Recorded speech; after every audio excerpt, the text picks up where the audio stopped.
Oi, gente.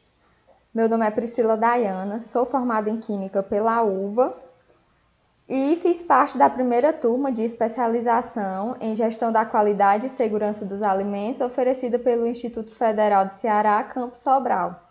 O meu trabalho ele trata da avaliação das boas práticas de laboratórios da área de alimentos em uma indústria de suplementos vitamínicos. E a minha orientadora, querida e maravilhosa, foi a professora doutora Mirla.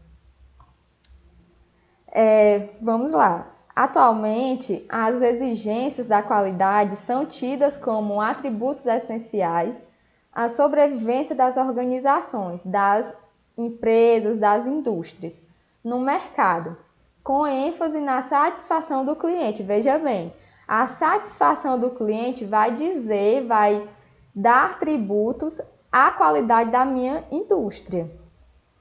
Isso quer dizer muita coisa, viu? Então, nessa questão vai entrar as boas práticas de laboratório. As boas práticas de laboratório, ou BPLs, são normas que disciplinam a minha empresa, o funcionamento e as condições sobre as quais os ensaios são planejados, registrados, liberados e como as amostras são preservadas, descartadas e os resultados arquivados. Elas vão, de uma maneira geral de dizer, as BPLs vão tomar de conta do meu laboratório, do meu controle de qualidade. E aí, como surgiu nessas boas práticas de laboratório? Elas foram criadas nos Estados Unidos pelo FDA, que é uma agência federal do Departamento de Saúde e Serviços Humanos de lá, dos Estados Unidos, né? E aí, entre as principais normas que podemos utilizar, as principais que fundamentam essas medidas aqui no Brasil é a norma técnica do Inmetro, da Divisão de Acreditação de Laboratórios, que é a NIT-DICLA 035 de 2011, e a internacionalmente conhecida da ABNT 17.025, que na época que eu fiz o trabalho, a versão mais atual era a de 2005, que foi a que eu utilizei para realizar. E aí eu trouxe esse quadro para mostrar que não é somente a NIT-DICLA 035 que existe para fazer essa acreditação em laboratórios. Existem outras normas, várias outras dadas pelo Inmetro, mas que a 035 ela abrange melhor como implementar essa norma no meu laboratório. Ela trata dos princípios das boas práticas de laboratório.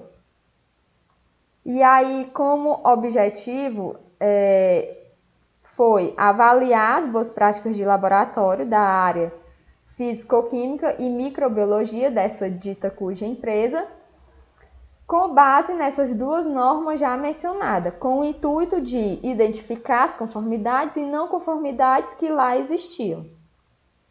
E aí, então, foi elaborada um checklist ou lista de verificação com 7 blocos divididos em edificação, instalação, móveis e utensílios, equipamentos e calibrações, proteção contra incêndio, colaboradores, reagentes e produtos químicos, biossegurança e gerenciamento de documentos, totalizando 65 itens que foram separados em conformes, não conformes e não se aplicam.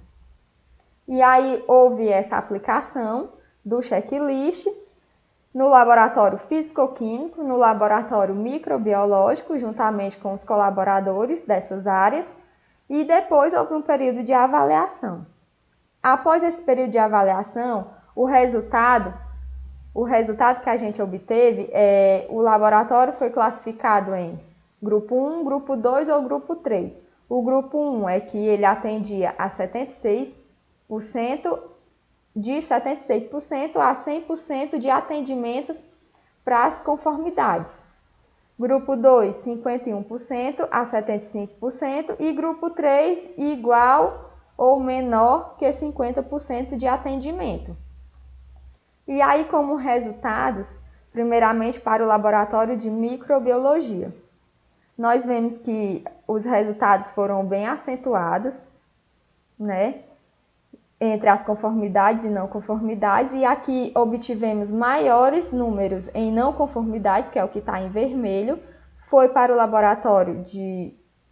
o bloco de edificação, instalação, móveis e utensílios, com 10 não conformidades, e para o bloco de proteção contra incêndio, com 5 não conformidades. E aí, dentre as não conformidades que encontramos no bloco 1, foram essas. O layout do espaço é muito limitado, ou seja, eu tenho um espaço limitado para a movimentação dos meus colaboradores durante o meu processo de análise. E aí já entra o tópico 2, equipamentos de grande porte sem uso. Além do espaço ser limitado, nesse laboratório eu tenho vários equipamentos de grande porte, autoclaves, geladeiras, biodês, seladoras, estufas. E aí, se eu tiver equipamento sem uso, ele tá ocupando um espaço que poderia ser utilizado para uma coisa que os meus colaboradores estão precisando. Então, é uma questão de 5S, realmente, de organização.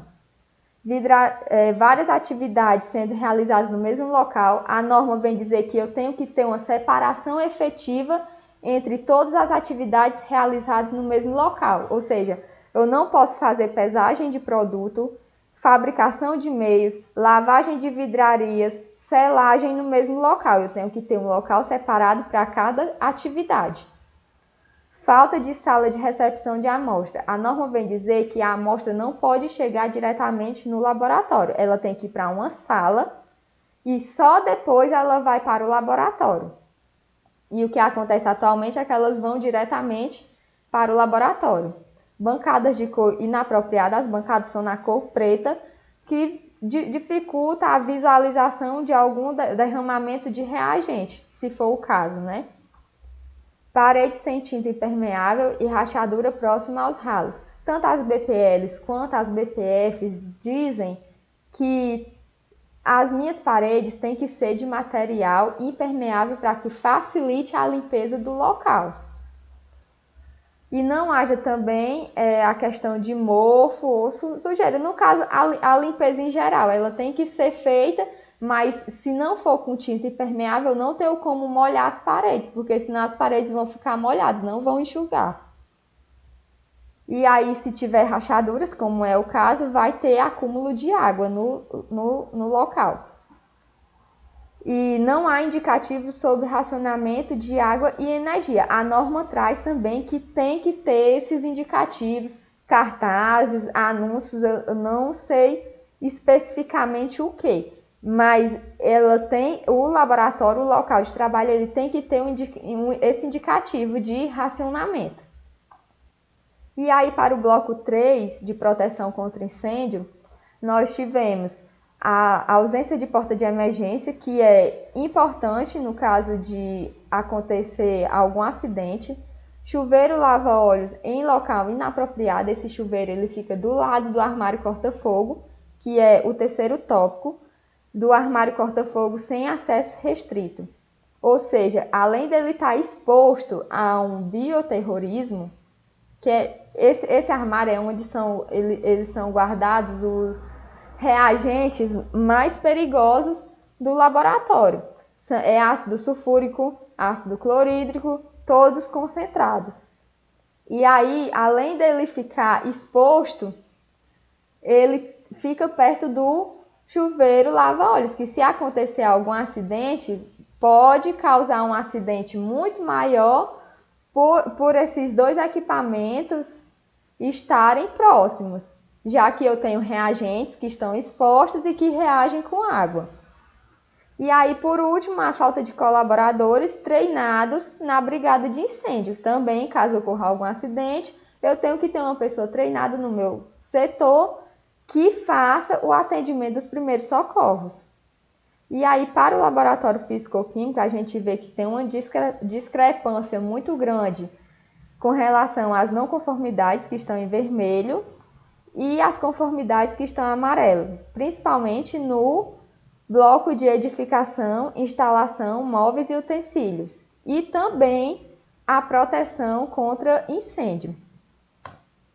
E aí, para o bloco 1, nós temos Uso de vidrarias desgastadas. Também pode ocorrer algum erro durante a minha análise, principalmente porque o físico-químico ele faz análises mais analíticas, né? Titulações, essas atividades que eu preciso de uma precisão maior. Recipientes de estocagem de amostras sem informações suficientes, principalmente as amostras que chegam para o monitoramento. Essas amostras, por exemplo, um fechamento de tanque, uma amostra das prensas, uma amostra da UF, elas são trazidas para o laboratório, mas o operador só fala o que é a amostra, não tem nenhuma identificação nelas.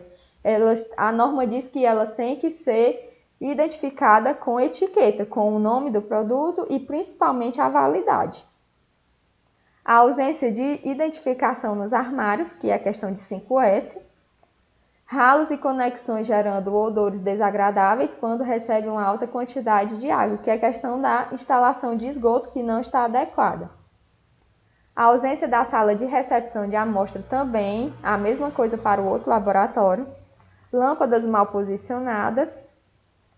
Não há indicativos sobre racionamento de água e energia, também a mesma coisa. E não há caixa de primeiros socorros disponíveis. A caixa de primeiros socorros que tem disponível fica dentro da manufatura. Como o laboratório se encontra lá também, eles falam que não precisam dessa caixa de primeiros socorros, mas a norma diz que cada setor tem que ter a sua, cada um no seu quadrado.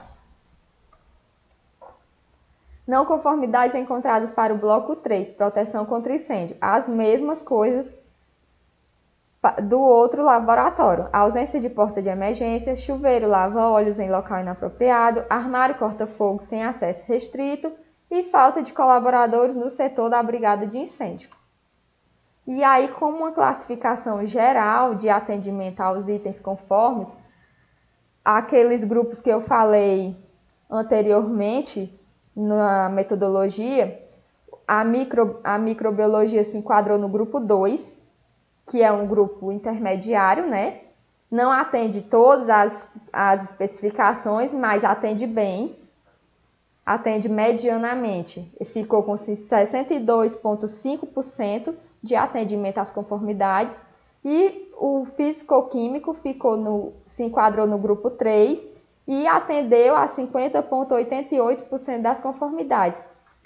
E que foi um resultado muito bom para os dois laboratórios, já que a indústria, o laboratório, ele não se espelha em nenhuma norma para atender esses requisitos, mas mesmo assim atendeu muito bem. Então, se ele quiser implementar essas normas, ele não vai ter tanta dificuldade em fazer isso. E aí, como conclusão, nós tivemos que a utilização da lista de verificação elaborada segundo as normas mostrou-se sim, realmente se mostrou eficaz para o levantamento da atual situação dos laboratórios com relação às conformidades e não conformidades. O laboratório de microbiologia, os itens que se encontravam em não conformidade, em conformidade foram maior em relação às não conformidades, como a gente também viu, teve um enquadramento bem maior com relação a isso, e o laboratório físico-químico demonstrou um número de não conformidades em maior porcentagem, principalmente em relação aos blocos que foram falados. E aí, portanto, podemos concluir que a partir desse estudo, as BPLs, as boas práticas de fabricação, as boas práticas de laboratório, são de extrema importância para uma indústria que precisa emitir laudos e controlar o que é produzido nela. Para uma maior confiabilidade, a questão lá dos clientes, para uma maior confiabilidade e credibilidade no mercado, em suas análises, ensaios e segurança das pessoas que trabalham lá.